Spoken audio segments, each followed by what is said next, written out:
What's going on, guys? It's your boy PopDaddy96 here, bringing you some Socom 4 beta footage. I'm going to go over the overall feel of the beta, some of the concerns I have, and also bring out some of the good things in this game so far. So first off, in my gameplay as I do can, I don't feel like rushing out is a smart tactic in the real world. If you rush out, you're most likely going to die. So in video games, I don't do it. And definitely in the Socom series, because you have corner campers, and I'm one of them. So in other Socoms, I also do, rush. And because I haven't really learned the maps in this game yet, I'm not going to be doing too much of that yet. So to start it off, let me just talk about some of the concerns I have for this game. So first off, there's no party system yet. They're supposedly going to be released when the game comes out, but there's none yet in the beta, so it's really difficult to join your friends. You can get really lucky and maybe a room will be empty. That's really rare in classic mode. Now, I'm not too much of the respawn type person, but the respawn rooms are bigger, so you probably have a better chance if you want to join one of those games. The second concern that I have is the view. It's not as pushed back as we would like. Yeah, it's almost up from your butt crack all the way up. And I would like to be able to see your calves and stuff, so that way you can at least see where you're walking. It's really difficult to see if you're gonna fall off of something or not. It's hard to walk upstairs and stuff that has a rail. Which, if you saw my first gameplay footage, I had a little bit of trouble going up those stairs going up to the boat. And the perfect view, if you go into Spectator Mode, for those of y'all who do have the beta, go into Spectator Mode and hit select. For some reason they have letterboxing when you're in Spectator Mode, but when you hit select and view the scoreboard, it takes it away. So just hit select when you're in Spectator Mode, and that's the view that you should be getting. Another concern that I have is to push to talk. Right now it's mapped to the up on the D-pad, which if you're in a gunfight or anything, you gotta press up. Like, you gotta take your left thumb off, which means you can't move, and press that up button to talk. Thankfully, you only gotta do it for a quick second, so then you can put your thumb back down. But if you're in a gunfight, you really don't want to have to take your thumb off the analog stick. What they should do is end up mapping it to the square, triangle, circle, X buttons. So that way, we can still move. We might not be able to aim, but we can at least move. Either that or come out. I personally think, now, I think Zipper already shot this down, but I think we should just have our own custom controller schemes. I don't see why we can't do that. There's nothing negative that you can come off of that. I mean, you can have your default weapon or controller layouts, but at least let the user be able to customize it. Alright, the fourth thing that I gotta complain about are the C4s. Now, first of all, you can't really even throw the C4 that far, which, I mean, it's not really that big of a deal, but if you want to get it through a door or up a door, it's going to be really hard for you, because apparently your SEAL or insurgent or whatever they call them just has puny little arms and can't throw C4.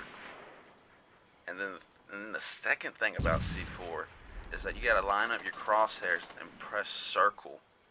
So it's really hard if you're in cover. I mean, I don't think you can do it. There might be a small possibility that you can, but you gotta like come out of cover just to blow up your C4 when you can see the C4. So you're basically exposing yourself. Not like with claymores in the past Socoms, where you just had a detonator and you detonated them up. Now claymore, that brings me to the fifth thing with claymores. First of all, you only get one claymore that I know of right now. And then the second thing about claymores is that they made them like Call of Duty, where they have lasers on them. That has no skill at all. Yeah, we already have PMN mines. Why do we need claymores with lasers? They need to fix that, give us 2 or 3, and put detonators on. Alright, that was going over the bad things. Let me go over the good things here. There's, You know, there's probably tons of good things about this game, but I got about 4 or 5 here that are on the top of my mind right now. Let me just start off by saying they put the mini-map on the left hand of the side, so that way if you get a PSN, message, chat invite, anything, somebody goes offline, a notification, you can see your map. I love that. In other games, somebody talks to you or something, somebody sends you a message, somebody goes offline, you can't see your map. And that just kills me with games, and I gotta be able to see that mini-map. Also, I didn't see any like E-tags or that radar that they were talking about adding at like the last 2 minutes of the game or something. I never even seen that, so that's great. But I wish they did. Oh, I forgot to mention this in the concerns I have. There's no gun hot in this game. Now, in the previous Socoms, I could pinpoint people. I could, go around in a semicircle and I could find out where they were instantly just by pinpointing them. Now I have no clue where the enemy is at all. Now, I just went off on a tangent there. Let me go back on a good thing. They do have prox chat. And I believe Suck My Turban says something at the beginning of the round and you can hear him. I think he's complaining about how long the rounds are. I don't really care about it that much, but that's him. The third thing that's good about this game is that they have great sound. The music, the footsteps, seagulls in the background, everything just sounds amazing. It brings you into the game. Now they can be on a tad bit of the loud side, and they might want to tone that down a little bit, because you kind of do hear somebody say reloading and you think he's right behind you, but he's halfway across the map and it's your teammate.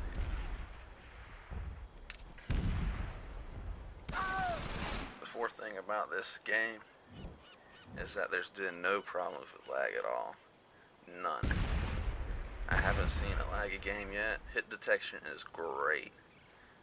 Though there are a lot of headshots in this game, and I guess, with being great hit detection, is that they can easily recognize the headshots better, so that's probably why.